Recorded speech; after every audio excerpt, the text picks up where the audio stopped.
अभी आप लोग जो दीक्षा ले रहे हैं,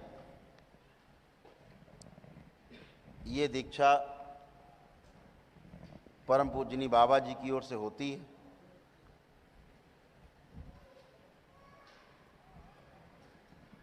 जाहिर है मेरे द्वारा होगी, लेकिन पूजनी बाबा जी की ओर से ही ये दीक्षा होती है। वही पूर्ण गुरु हैं और उन्हीं की ओर से दीक्षा है। हम तो निमित्त हैं, आपके जैसे हैं, बीच में मजबूरी बैठना है।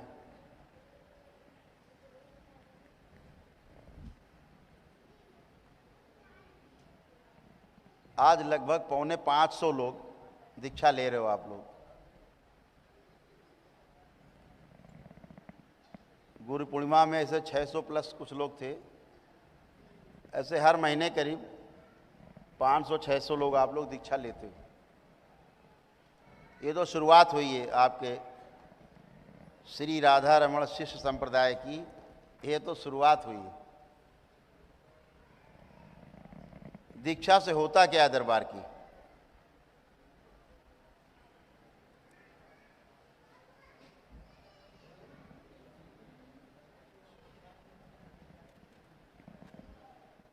और दीक्षा क्यों आवश्यक क्यों है? किसी गृहस्थ के लिए एक खास समय आने पर दीक्षा आवश्यक क्यों है?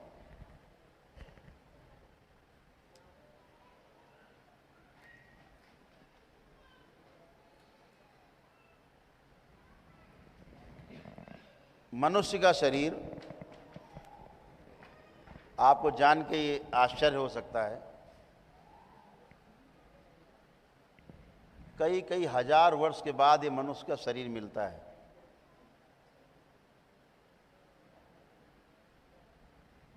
मुक्तियां ना हो पाने के कारण कई कई हजार वर्ष तक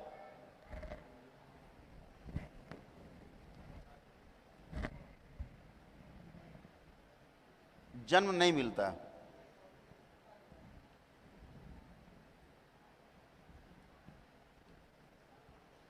जिन्हें आप देवी देवता कहते हो, जिनकी आप पूजा करते हो, पूजा का अर्थ है हम जिसकी पूजा कर रहे हैं उसके प्रति श्रद्धा है, यानी वो हमारा रोल मॉडल है और हम उसके जैसा होना चाहते हैं। हम जिसके जैसा होना चाहते हैं हम उसी शक्ति की उपासना करते हैं। अगर आप अखाड़े में कुश्ती लड़ते रहे तो आप हनुमान जी की आप उपासना करते हो, हनुमान जी की पूजा करते हो। वहाँ सरस्वती माता की पूजा आप नहीं करते। अखाड़े में आप लक्ष्मी माता की पूजा नहीं करते। फिर जहाँ आप व्यापार करते हैं वहाँ लक्ष्मी माता की पूजा करते। श्री गणेश लक्ष्मी रिद्धि सिद्धि। और गणेश जी तो बेचारे इसलिए हैं कि वो प्रथम पूज्य हैं, इसलिए पहली पूजा गणेश जी की होती, बाद में लक्ष्मी। गणेश इसलिए साथ में लक्ष्मी जी के हैं कि गणेश जी बुद्धि के, सद्बुद्धि के परिचायक के, सद्बुद्धि देने के देवता हैं। आपको सद्बुद्धि मिले इसलिए गणेश जी हैं। अभी गणेश जी के अर्थ को आप जानोगे। जो लोग दीक्षा लेते हैं उनके लिए एक बुक अभी ये लिख रहे हैं, ये लगभग अभी डमी बन के आई है ये। इस पुस्तक का नाम है समय से समाधि तक, ऊपर दीक्षा यात्रा है। ये भी आपको अगले महीने से मिलेगी, अभी तो डमी बन के आई है। हिंदी में अंग्रेजी में दोनों में रहेगी।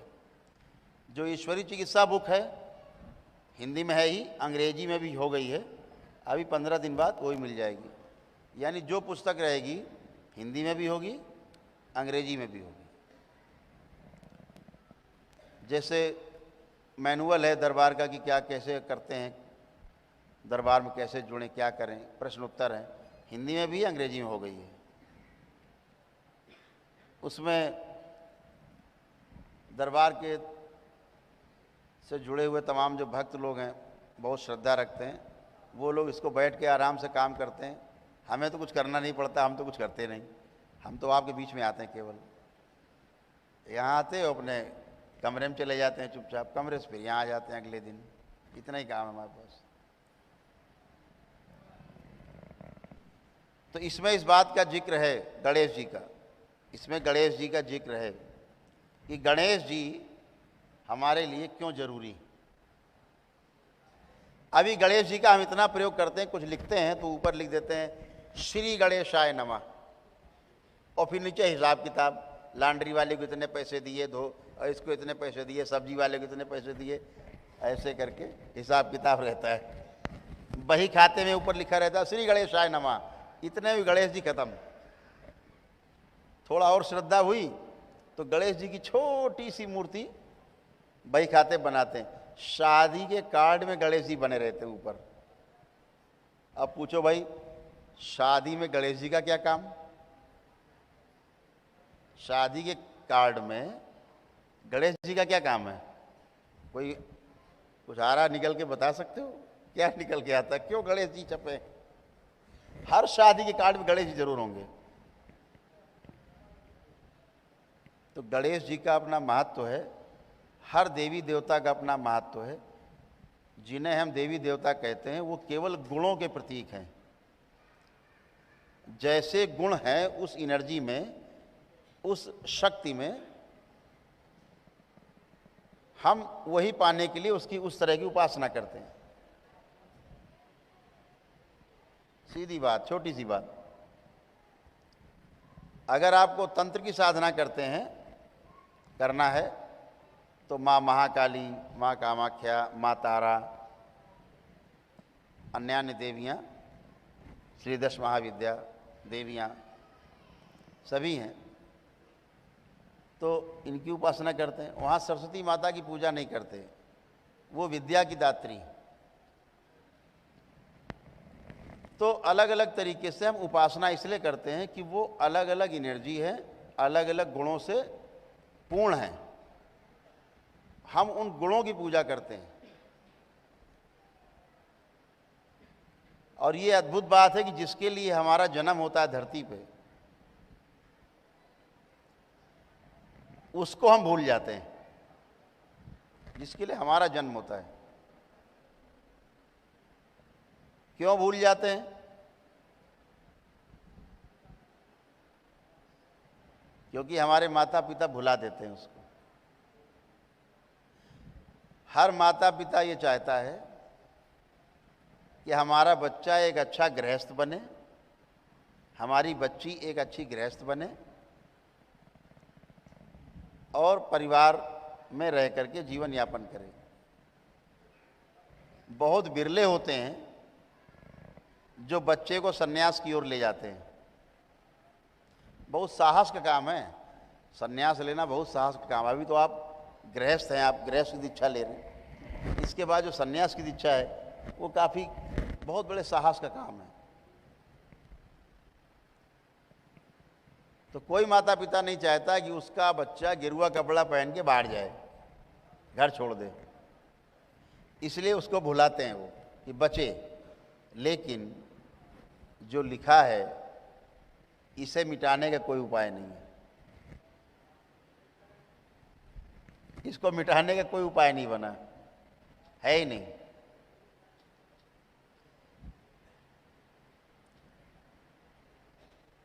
गौतम बुद्ध के बारे में, जिन्हें सिद्धार्थ कहते हैं, उनके बारे में कथा है कि जब राज ज्योतिषियों ने बताया कि आपका जो पुत्र है वो चक्रवर्ती होगा, इसका नाम दूर दूर देशों में होगा, तो उनके पिता ने कहा कि इसका मतलब इतना बड़ा राजा होगा। उन्होंने कहा कि नहीं, दो चीजें, ये सन्यासी भी हो सकता है, इतनी ख्याति होगी इसकी। तो दो ही तरह से हो सकता है, या तो राजा बन के ख्याति होगी या सन्यासी बन के होगी। तो बुद्ध के पिताजी ने क्या किया, कहा कि इसको इतने भोग में लगा दो। जल्दी से शादी कर दी और उनको रोज सुबह से शाम तक मदिरा पान, गाना बजाना, रास लीला यही चालू होगा। इसको इतना फंसा दो राजकुमार को कि ये फिर छोड़ के भोग जा न पाए, आदि हो जाए इसका, फिर जंगल में कहाँ भागेगा। और ये उनकी सबसे बड़ी भूल थी। गौतम बुद्ध के पिताजी की जो सबसे बड़ी भूल थी वो यही थी, उन्होंने कुछ ज़्यादा बुद्धि लगा दी। तो उन्होंने इतना ज़्यादा उनको भोग में लिप्त कर दिया गौतम बुद्ध को कि वो ऊब गए, ऊबन हो गई, उससे चिढ़ हो गई, घृणा हो गई। तो उनको जाना था 10 साल बाद, तो पहले ही भाग लिए, घर छोड़कर रात में भाग गए। उनके पिताजी निमित्त बन गए, कारण बन गए। कैसे रोकोगे किसी को, कैसे रोकोगे? वो तो होना था, हुआ। तो हम जिस लिए जन्म लेते हैं, हजारों वर्षों के बाद हमें जन्म मिलता है इस धरती में।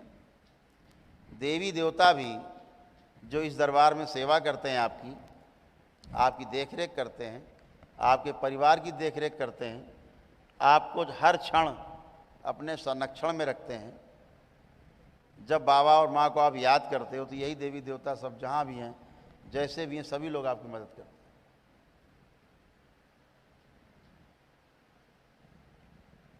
देवी देवता भी इस मनुष्य के शरीर के लिए तरसते हैं। पता है क्यों तरसते? क्योंकि देवी देवता भी बाबा जैसे गुरु बनना चाहते हैं, पूर्ण गुरु बनना चाहते हैं, पूर्ण होना चाहते हैं।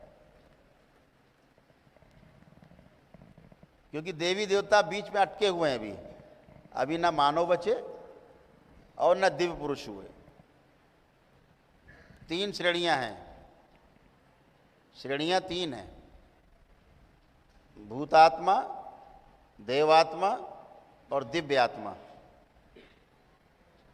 तो देवता जो है देवात्मा, अच्छे लोग जिन्होंने शरीर में रह के अच्छे अच्छे काम किए, सेवा ही की, इसके अलावा कुछ नहीं किया। शरीर छूटा तो भी उनका वही काम है, मदद करना।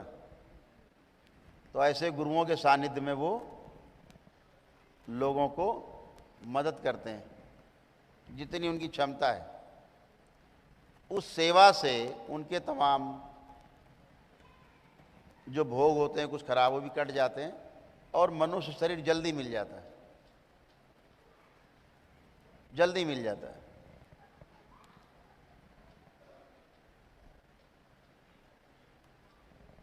देवताओं के जो गुण हैं, हम उनकी पूजा करते हैं।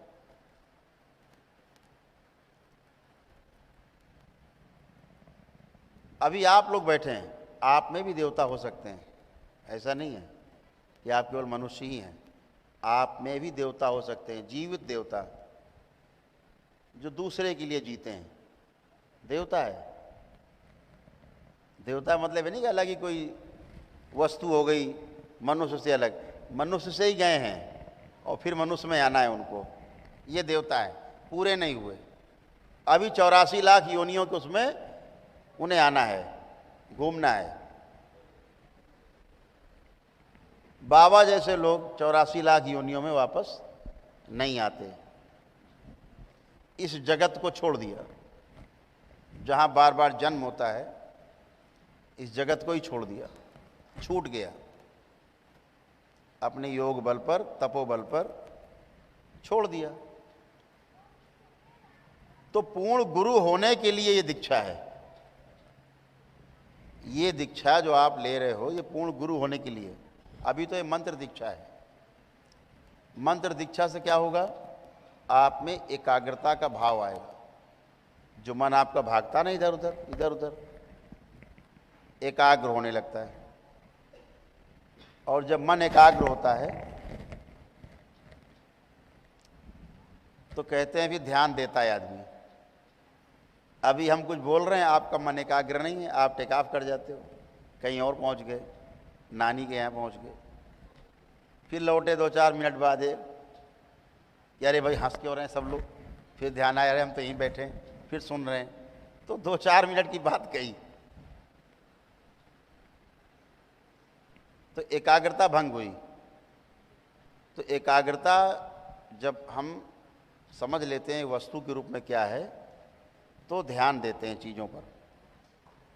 तो 2 चीज़ें ध्यान देते हैं या ध्यान करते हैं। जब हमें दूसरों के साथ जीना होता है तो हमें ध्यान देना आवश्यक है। वहाँ आँख बंद करके बैठ नहीं जाना ध्यान कर रहे हैं, वहाँ तो ध्यान देना पड़ेगा आँख खोल के, तभी जी पाएंगे। पता लगे आप मम्मी को बुला रही हैं और आप ध्यान कर रहे हो तो गड़बड़ हो जाएगी। तो यहाँ ध्यान देना है, और जहाँ ध्यान करना है तो वहाँ तो एकांत और ध्यान करना है।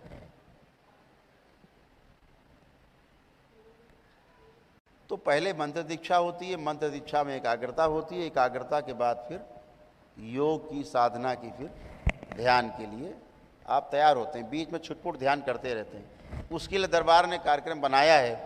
आप लोग जो दीक्षा ले रहे हैं, प्रत्येक माह में दीक्षा होती है आपको। जैसे आज आप पूर्णिमा है, हर पूर्णिमा में दीक्षा का कार्यक्रम होता है। दीक्षा के अगले दिन तक चलता है, 2 दिन तक। इस दीक्षा से जब आप ये बुक आपके हाथ में आएगी तो आपको और बातें समझ में आएगी। बाकी बहुत लोग जानते होंगे, समझते होंगे, कुछ लोगों ने पढ़ा भी होगा।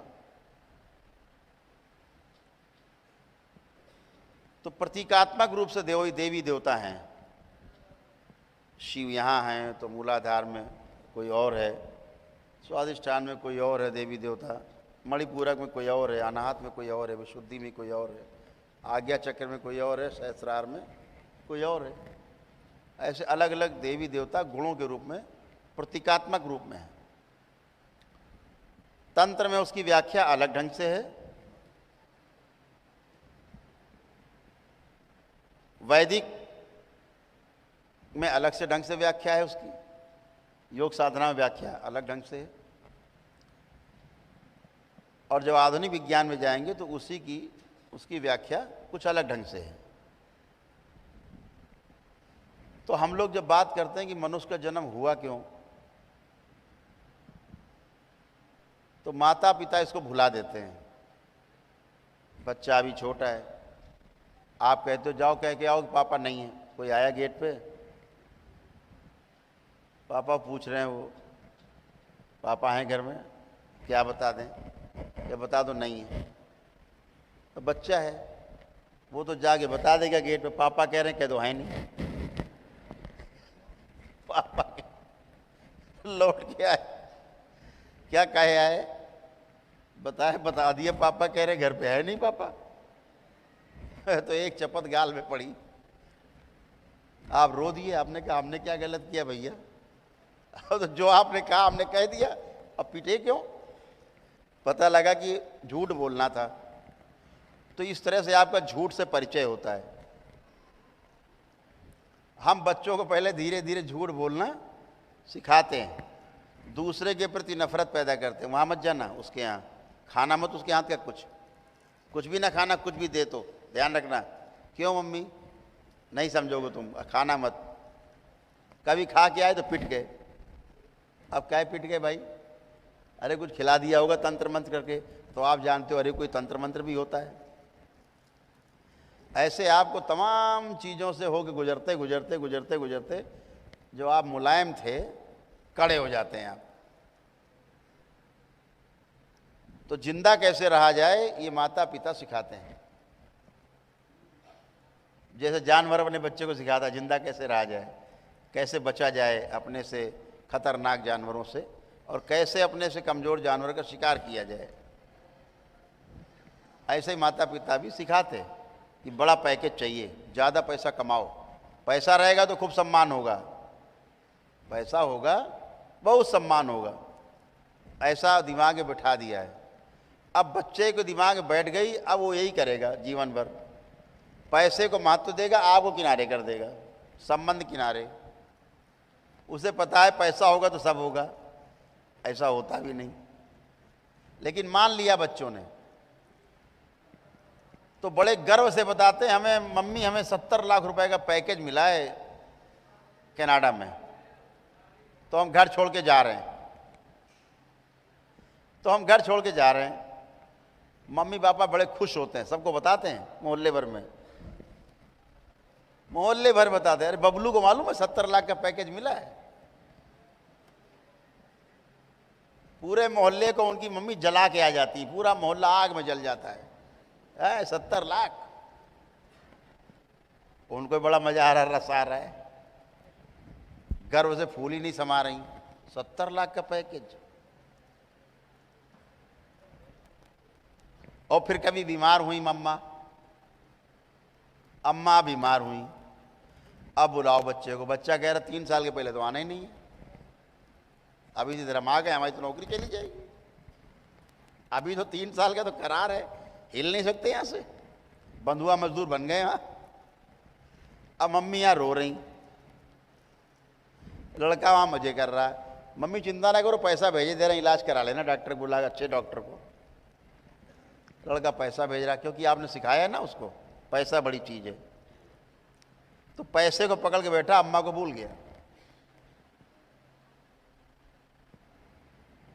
सिखाया किसने?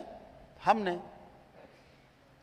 जिंदा कैसे रहा जाए सिखा दिया, जीना कैसे है ये माता पिता नहीं सिखा पाते। बहुत बिरले माता पिता होते हैं जो ये सिखा पाते हैं बच्चों को, कोई हजारों में एक होता है, दशमलव में गिनती नहीं है कि जीना कैसे है। जिंदा रहना सब सिखा लेते हैं, जीना कैसे है ये नहीं सिखाते, व्यवहार कैसे रखना ये नहीं सीख पाते, वो संस्कार के रूप में होता है। तो जीना कौन सिखाता है? जिम्मेदारी तो माता पिता की पहली है, अगर भूल गए तो ये काम गुरु करता है। ये काम गुरु करता है कि जीना कैसे है। जीने का मतलब सुखपूर्वक कैसे जिया जाए, और सुखपूर्वक में कैसे कि निरंतरता कैसे सुख की बनी रहे। सुखपूर्वक जीना है जो निरंतर सुख बना रहे, कभी इसमें दुख ना आए, ऐसा जीना। यही हमारी मूल चाहना है, हमारी डिजायर यही है, हमारी यही आवश्यकता है पहली, कैसे हम निरंतर सुखी बने रहें, दुख नहीं आने पाए। आप ऐसा बिल्कुल नहीं चाहते कि सुख आए और दुख भी आ जाए बीच में। आप दुख तो चाहते ही नहीं, कोई नहीं चाहता। आप क्या, कोई नहीं चाहता।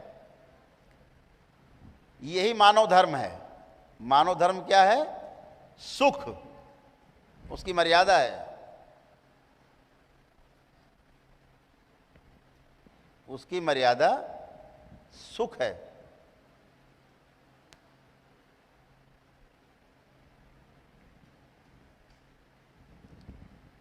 जो पदार्थ है उसकी मर्यादा गुण है, रूप है, रूप। पदार्थ की मर्यादा उसका रूप है।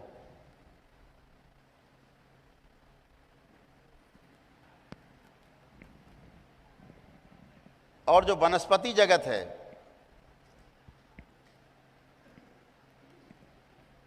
प्राण, उसको क्या, उसकी मर्यादा क्या है? गुण।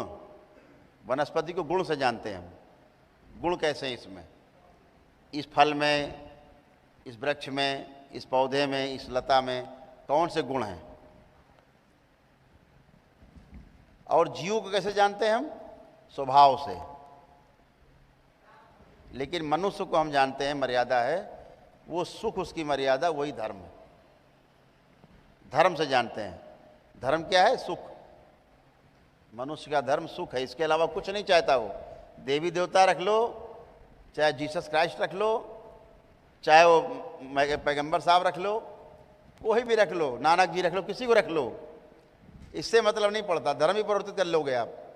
आप कहोगे धर्म परिवर्तन करने से अगर सुख आता है तो परिवर्तन कर लेते हैं, लेकिन निरंतर सुख बना रहे गारंटी दो।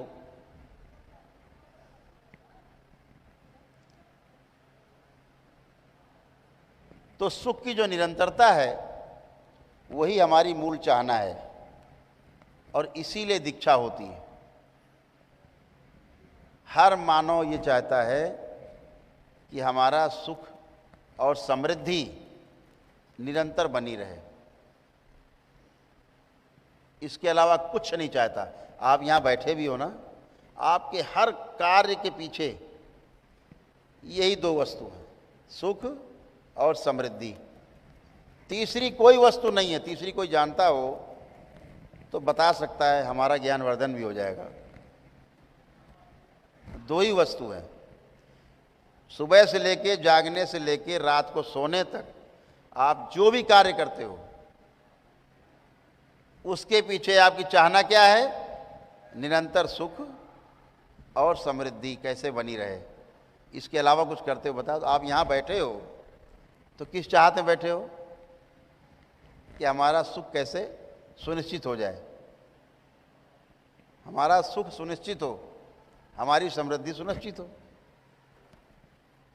आप सिनेमा देखने जाते थे, मोबाइल देखते हो, क्या है? सुख ढूंढ रहे हैं आप। सुख कुछ भी, सो करके भी सुख ढूंढ रहे हैं। सो ही लो, आनंद ले लो। अब जब सो ही गए तो काहे का आनंद है भाई, मुर्दा हो गए। लेकिन सोने में भी सुख आदमी ढूंढ रहा है। आनंद तो जागृति में है ना, सोने में तो आनंद है नहीं।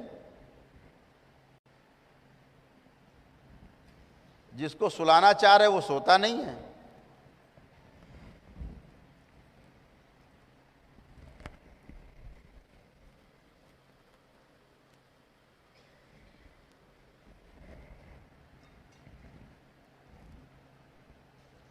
और जो सो सकता है उसे आप सुला नहीं पाते। तो गुरु क्या काम करता है? आपको दीक्षित करता है और दीक्षित करके आपको एक मार्ग बताता है जिस पे आप चल करके सुखी और समृद्ध बने रह सकते हैं।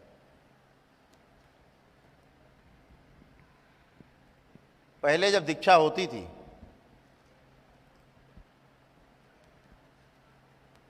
जो अब नहीं होती, इस कलयुग में पहली बार धरती पर जो दीक्षा आपकी होने जा रही है, जो होती है, जो दरबार आप आते हैं,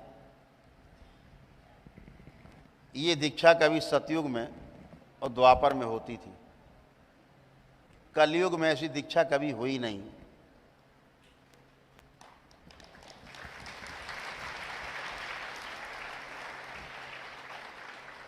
ये पहली बार है धरती पर जहां आपके विचारों को हटाकर गंदे, आपकी स्मृतियों को हटा के गंदी, आपकी गलत इच्छाओं को हटा करके आपके मन से समाप्त करके आपको एक रास्ता बनाया जाता है कि आपका रास्ता हाईवे है, अब आप गाड़ी दौड़ा सकते हो। नहीं तो इतनी इच्छाएं अनंत कह ली जाए, संख्या में नहीं है ना, इसीलिए जो संख्या में नहीं आता गिनने में उसे अनंत कहते हैं, जबकि अनंत कुछ होता नहीं। अनंत कुछ भी नहीं है सिवाय ईश्वर के।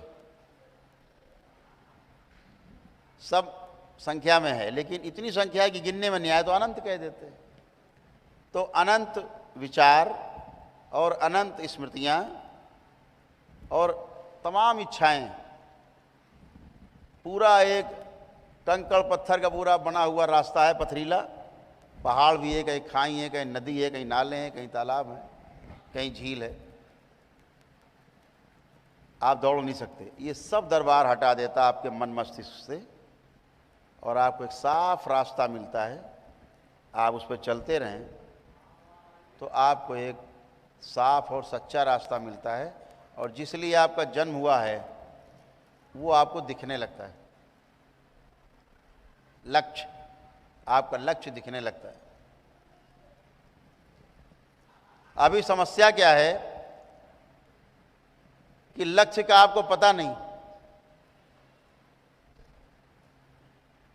जैसे अभी दरबार से आपकी बात हो रही, मैं कर रहा हूं कि लक्ष्य क्या है मानव का, तो निरंतर सुखी और समृद्ध बने रहना, ये लक्ष्य है।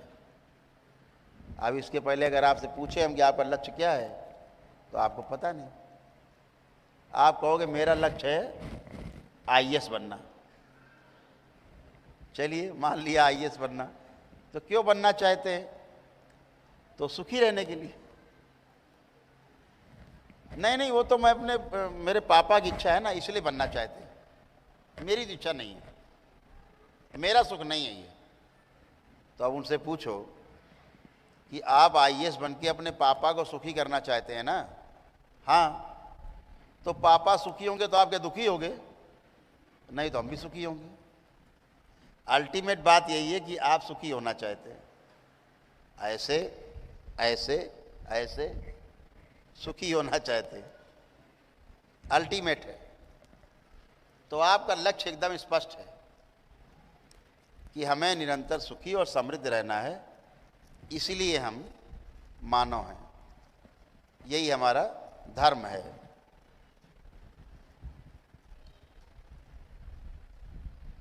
तो धरती पर जो पहली बार ऐसी दीक्षा हो रही है इस दरबार में आपके, जो गुरु पूर्णिमा से शुरू हुई है,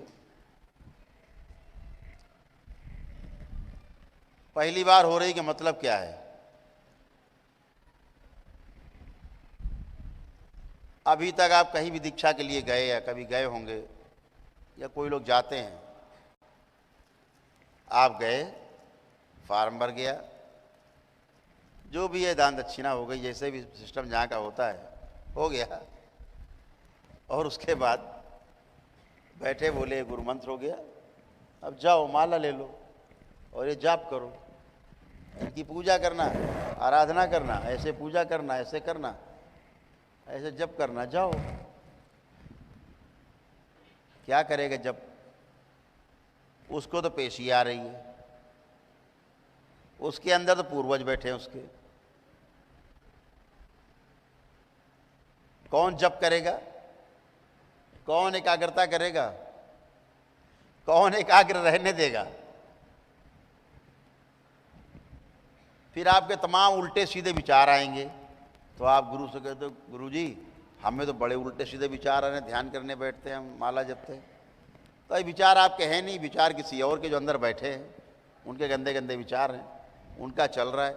आपको समझ में आ रहा है मेरे क्यों इतना गंदा गंदा आ रहा दिमाग में? ईश्वर के लिए गाली निकल रही है, गुरु के लिए गाली निकल रही है, कौन है? अब ये कैसे करेगा?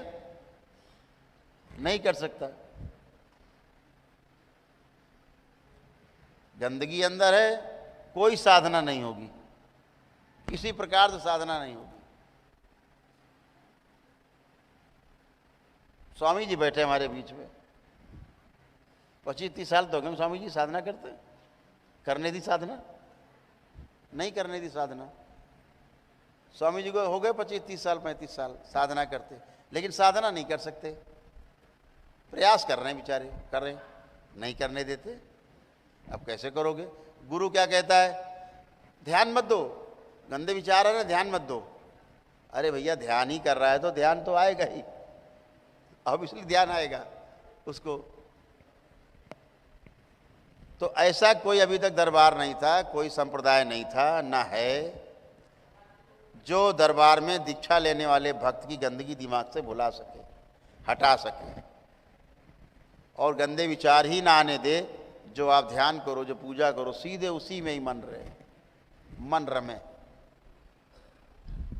और इसीलिए कि आपको कभी कोई असुविधा हो, कुछ समझना चाहें, तो हर महीने दरबार ने तय किया है कि हर महीने अभी आगे से जब पूर्णिमा होगी तो पूर्णिमा के अगले जो 2 दिन होंगे उसमें केवल आप लोग ही जो दीक्षा ले रहे हैं, सिर्फ इन्हीं लोगों के साथ बैठक होगी 2 दिन, और जो भी आपको समस्याएं आ रही हैं उनका निराकरण भी साथ साथ होगा। उसमें दरबार के जो दीक्षित लोग भक्त हैं आपके जैसे, सिर्फ उन्हीं का प्रवेश होगा, बाकी कोई प्रवेश नहीं। बाकी लोग बैठ सकते हैं, लेकिन बातचीत आपसे होगी। कोई समस्याएं हैं कोई, तो उसका निदान करके उसका निवारण किया जाए। ध्यान में, साधना में आपको कोई दिक्कत आ रही है, उसका निवारण किया जाए, और नए नए ध्यान के उपाय बताए जाएंगे, साधना करने के तरीके बताए जाएंगे। आपके साथ दिन भर मस्ती होगी, खाएंगे पिएंगे नाचेंगे गाएंगे, और क्या।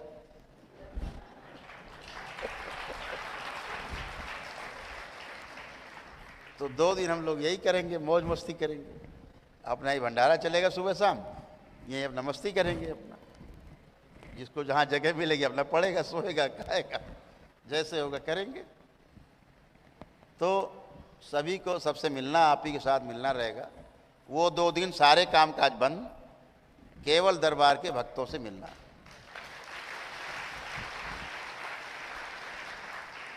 तो जो लोग भी लाइव देख रहे हैं उनके लिए सूचना भी है कि वो 2 दिन अगर उनको लगता है कि मेरे पास समय कम है तो पूर्णिमा के 2 दिन बाद वो अपना कार्यक्रम ना बनाए। अगर वो दीक्षित नहीं है या दीक्षा नहीं लेना चाहता है तो पूर्णिमा में कार्यक्रम ना बनाए आने का, क्योंकि हम जो दरबार का लक्ष्य है वो यही है कि आप कैसे सुखी हों, कैसे समृद्ध हों, ध्यान और साधना में कैसे आप नई ऊंचाइयां चढ़ें। और ध्यान का अर्थ ये होता है कि छोटा सा बच्चा भी कर ले, बल्कि हमने देखा है बहुत कि छोटे बच्चे जो है ध्यान और साधना बहुत अच्छे से कर पाते हैं। जितना सीखने का भाव, क्यूरियोसिटी जो है, जिज्ञासा बच्चे में है उतनी जवान में नहीं है, और जितनी जवान में उतने बूढ़े आदमी में तो है ही नहीं।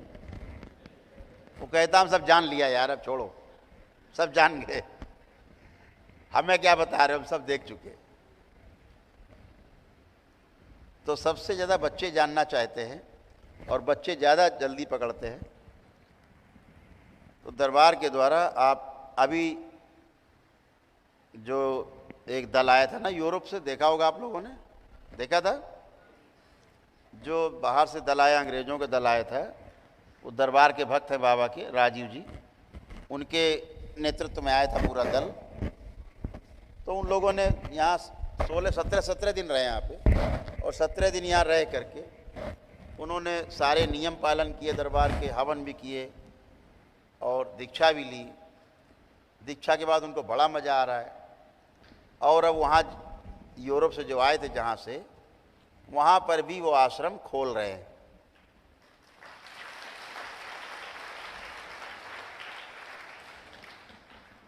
क्योंकि उनको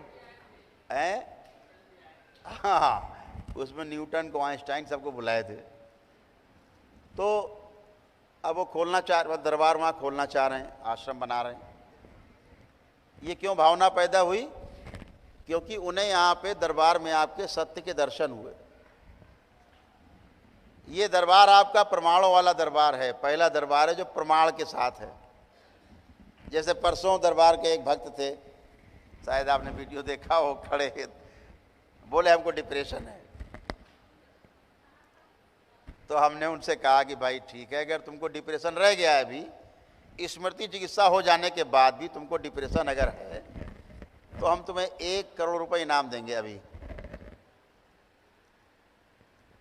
तुरंत। हमने कहा लाइव चल रहा है, दरबार के भक्त बैठे सबके सामने कह रहा हूँ, और लाइव चल रहा है, दुनिया देख रही। अगर तुमको डिप्रेशन अभी भी है, जो कि तुमको था, तो 1 करोड़ इनाम देंगे, देखो अपने अंदर ठीक से। कह रहे नहीं है, नहीं है डिप्रेशन, बचता ही नहीं है ना, कुछ बचने का जुगाड़ ही नहीं है।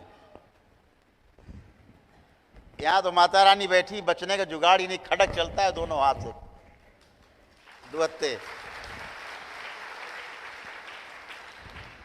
सारी भुजाएं एक साथ चलती है माँ की, खट खट खट खट खट खट खट।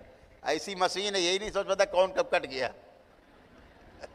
पता ही नहीं लगता, उसका पता ही नहीं लगता है कब कौन किस हाथ से कट गया। तो बचता कुछ है ही नहीं। इसीलिए इतने गंभीरता से कहा जाता है कि नहीं, अब कुछ हो तो बताओ।